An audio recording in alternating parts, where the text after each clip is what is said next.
नमस्कार जय जगन्नाथ श्रद्धांजलि ब्लॉग्स को आपण मानक बहुत बहुत स्वागत। मुझे सुखिला ताड़िया करने जाऊँगी से 4 किलो छेना नहीं जाइए।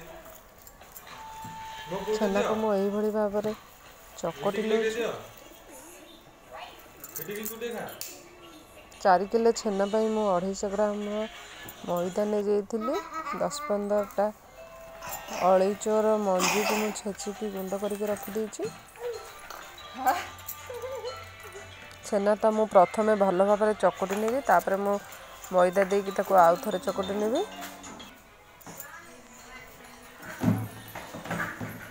मैं मैदा दे दूची।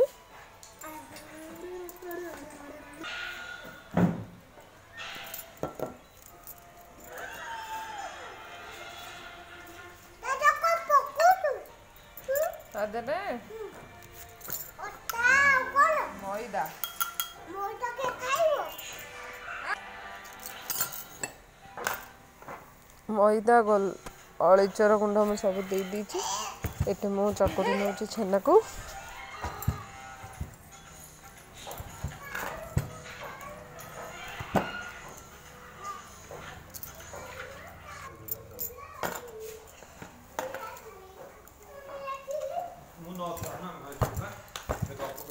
छेना को मुझे हाथ में घसिकी भल भाव में चकटी नहीं।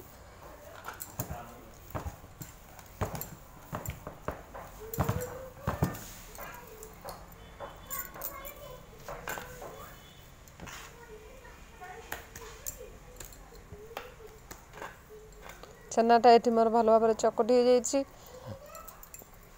छेनार मु अल्प किसी नहीं गोल गोल करके रखिदे। यही भाव में मैं समस्त छेना गुड़ी को गोल करनेबी।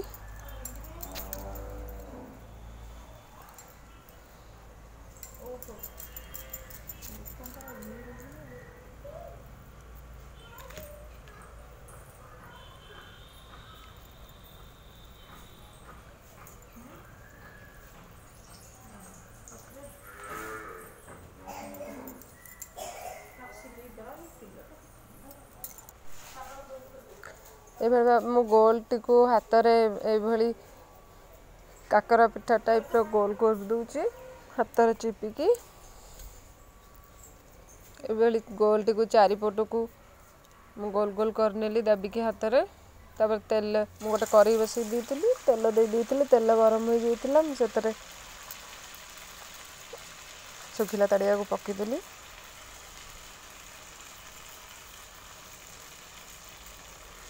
छाणीवा पाई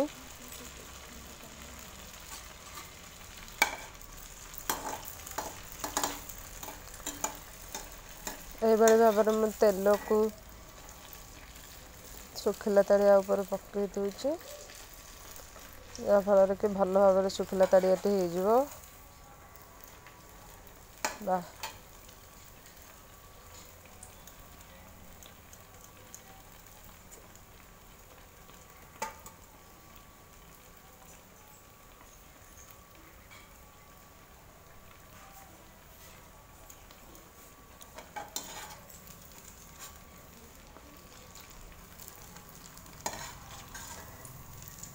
सुखिला ताड़ियाटी भल भाव में छाणी होगापी 2 मिनिट समय लगे।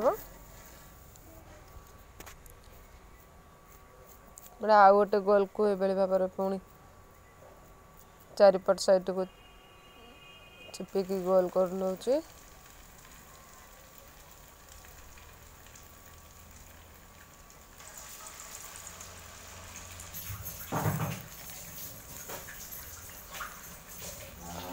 सुखिला ताड़ियाटी ये आमर पूरा रेडी हो गला। प्लेट को बाहर कर नौची।